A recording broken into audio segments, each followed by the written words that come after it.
Assalamualaikum warahmatullahi wabarakatuh, Pak. Waalaikumsalam warahmatullahi wabarakatuh, Bapak Yogi. Hari ini kita akan mengadakan interview, Pak ya. Ya, Sebelum interview berlanjut, apa kabar Pak hari ini? Alhamdulillah kabar baik hari ini Pak Yogi. Pak Yogi sendiri bagaimana? Alhamdulillah sama baik, Pak.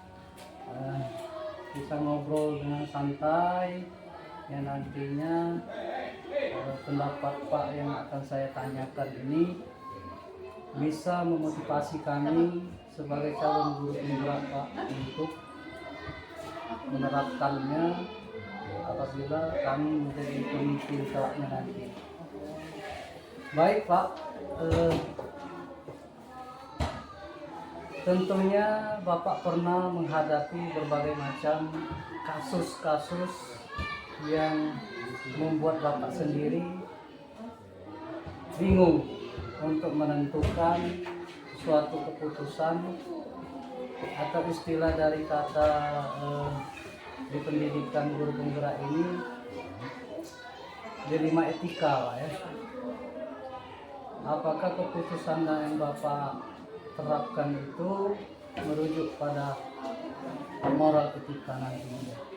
Jadi bagaimana Pak cara Bapak mengidentifikasi kasus-kasus yang merupakan dilema etika atau bujukan moral ini, Pak? Gitu. Baiklah Bapak Yogi. Tentu Pak ya, di setiap sekolah akan menemukan banyak masalah.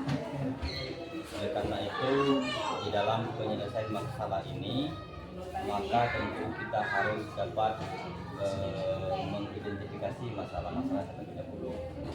Nah, dalam hal ini Bapak, kita harus mengumpulkan data-data terlebih dahulu mengenai masalah-masalah yang ada, sehingga kita tahu benar kelompok masalah dan cara penyelesaiannya.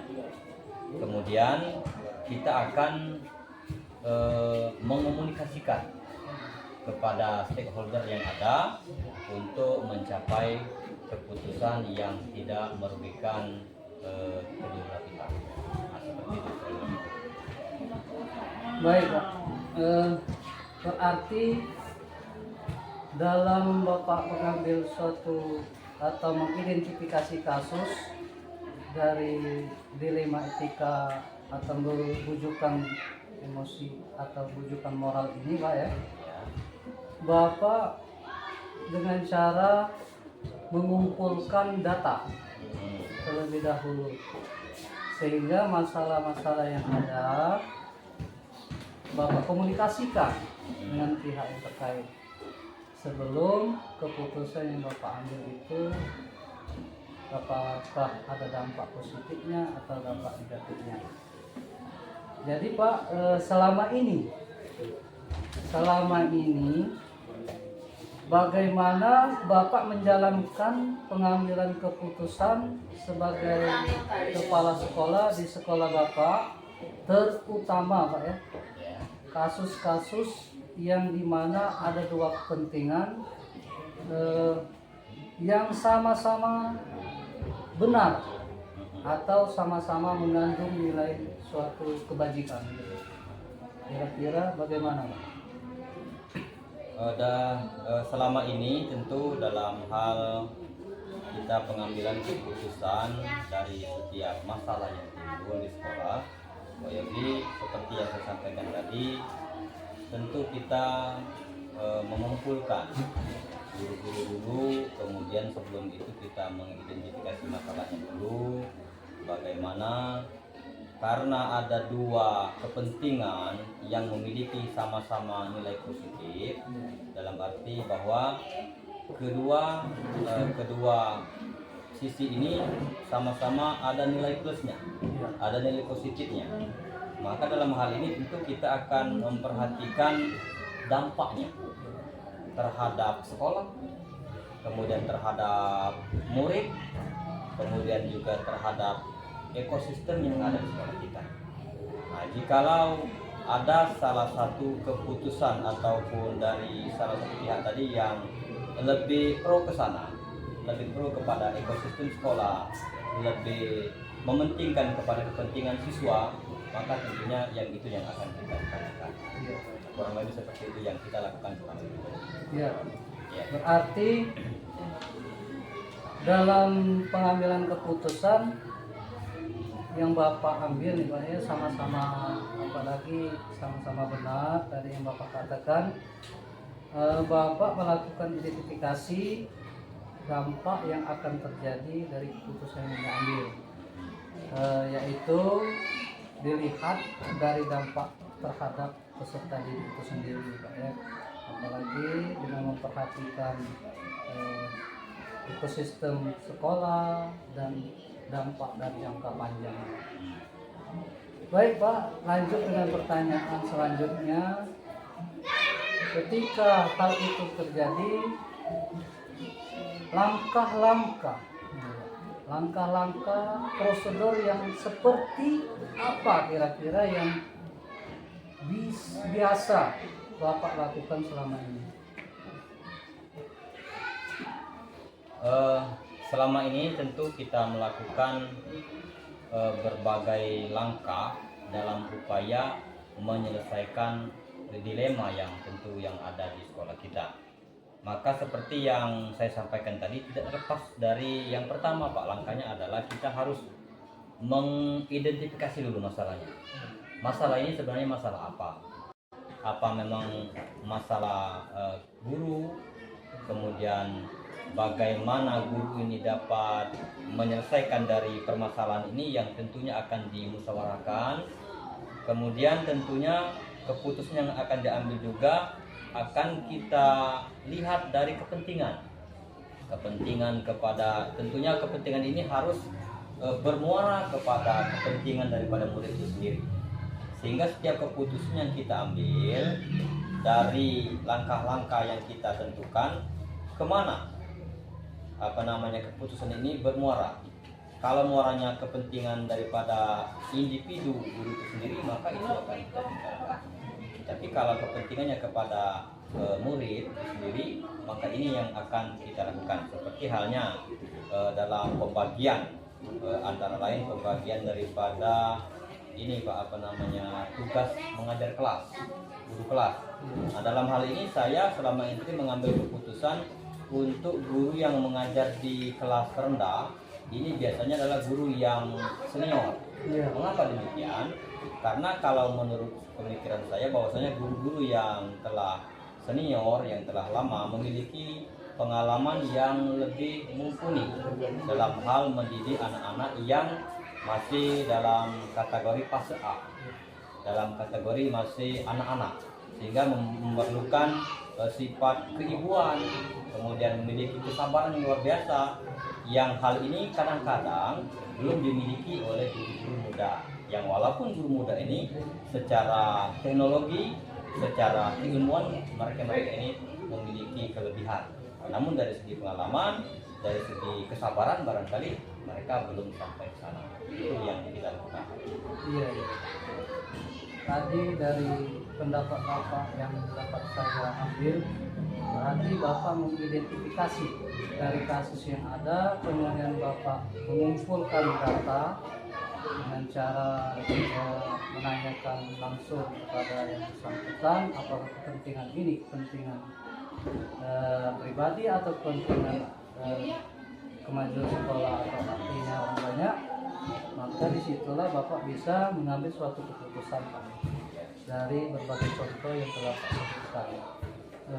Pertanyaan berikutnya Pak, hal-hal apa yang selama ini Bapak anggap efektif dalam pengambilan keputusan pada kasus-kasus di 5 ITK ini Pak? Maksud Bapak bagaimana ini? Saya belum menangkap apa yang Bapak sampaikan. Begini Pak, dari kasus-kasus yang Bapak hadapi di kasus di 5 ITK ini, hal-hal apa yang selama ini Bapak anggap efektif dalam pengambilan keputusan gitu? Oh ini, baik. Tentu ada keputusan yang kita ambil selama ini tadi yang tidak memiliki efektivitas. Namun dari beberapa keputusan tentu ada juga yang memiliki efektivitas, Pak. Antara lain yang memiliki efektivitas dari setiap keputusan yang kita lakukan adalah karena adanya koordinasi, karena adanya musyawarah dalam yang melibatkan stakeholder yang ada, baik tenaga pendidikan, bahkan juga kita mengundang daripada unsur warga sekolah, wali murid diantaranya, untuk dapat merintis, untuk dapat memusyawarahkan, menentukan sebuah keputusan. Antara lain tadi yang saya sampaikan tadi, bahwa untuk mengajar di kelas A siapa, di kelas B siapa, sehingga keputusan ini tuangkan dalam sebuah keputusan yang real, yang kita SK-kan, kita buat SK pembagian tugas pengajarnya, sehingga hal ini benar-benar efektif dijalankan sebagaimana mestinya oleh guru yang bersangkutan. Seperti itu. Berarti dalam hal-hal yang mengambil keputusan ini yang Bapak anggap efektif itu, Bapak mengidentifikasi keefektifan dari keputusan yang Bapak ambil, apakah ini merugikan atau tidaknya gitu. Baik Pak, pertanyaan selanjutnya, hal-hal apa yang selama ini merupakan suatu tantangan gitu. Tantangan itu yang dalam pengambilan keputusan pada kasus-kasus dilema ini, etika ini, apa kira-kira tantangannya begitu? Aduh Pak Yogi, sebenarnya ya kalau masalah tantangan ini sesungguhnya kita, jujur saya katakan terhadap Bapak Yogi juga selaku calon guru penggerak Pak ya, sebenarnya kita juga di sekolah ini memiliki tantangan yang sangat luar biasa. Di satu sisi bahwa sekolah, instansi sangat mengharapkan daripada keberlanjutan Bapak Yogi untuk menjadi guru penggerak yang akhirnya dapat memberikan imbas positif, berbagi praktik baik kepada stakeholder, guru-guru, bahkan kepala sekolah, bahkan satuan pendidikan, sehingga sekolah ini dapat maju lagi. Namun Bapak Yogi, jujur saya katakan bahwa dalam proses pendidikan Bapak selaku guru penggerak, ada faktor-faktor negatif yang kita alami. Betul. Jujur Pak, saya katakan bahwa saya juga memaklumi dalam hal Bapak melakukan pendidikan, menjalankan proses pendidikan guru penggerak, terkadang berbenturan jadwal. Satu sisi Bapak mau mengajar sebagai tugas pokok di sekolah, namun satu sisi Bapak juga dibebankan untuk melakukan tugas. Sangat mengharapkan daripada keberlanjutan Bapak Yogi untuk menjadi guru penggerak yang akhirnya dapat memberikan imbas positif, berbagi praktik baik kepada stakeholder, guru-guru, bahkan kepala sekolah, bahkan satuan pendidikan, sehingga sekolah ini dapat maju lagi.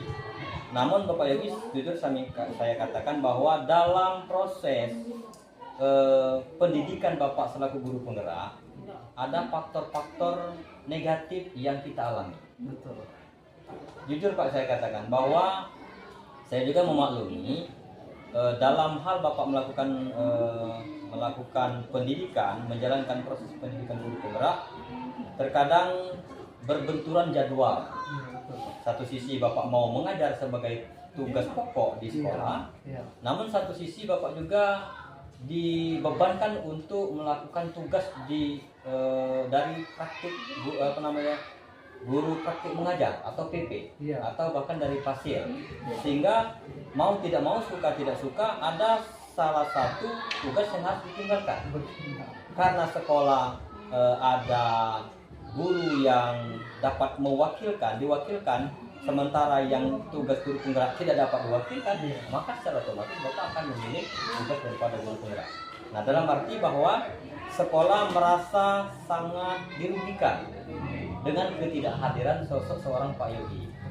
Namun demikian tentu kami berharap, kita juga sudah berharap, semoga ini dapat berjalan mulus semuanya, sehingga suatu saat nanti pada saatnya Bapak selesai dan dapat memberikan imbas yang positif kepada satuan pendidikan kita ini, Pak. Seperti itu.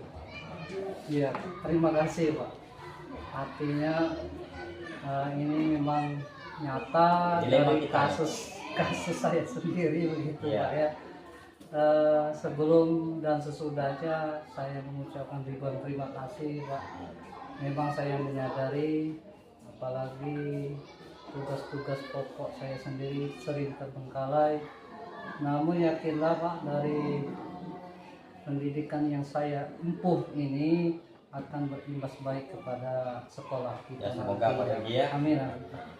Baik Pak, selanjutnya pertanyaan selanjutnya, apakah ini Pak ya, Bapak memiliki sebuah tata kala atau jadwal tertentu dalam penyelesaian kasus dilema ITK ini?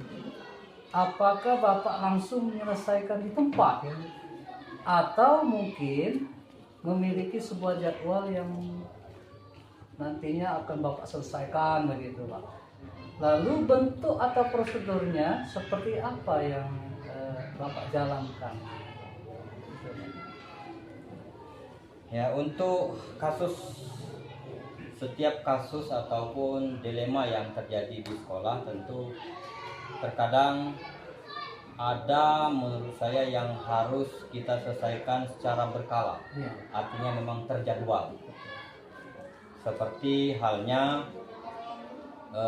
kasus pembelajaran atau kasus siswa yang mengalami keterlambatan.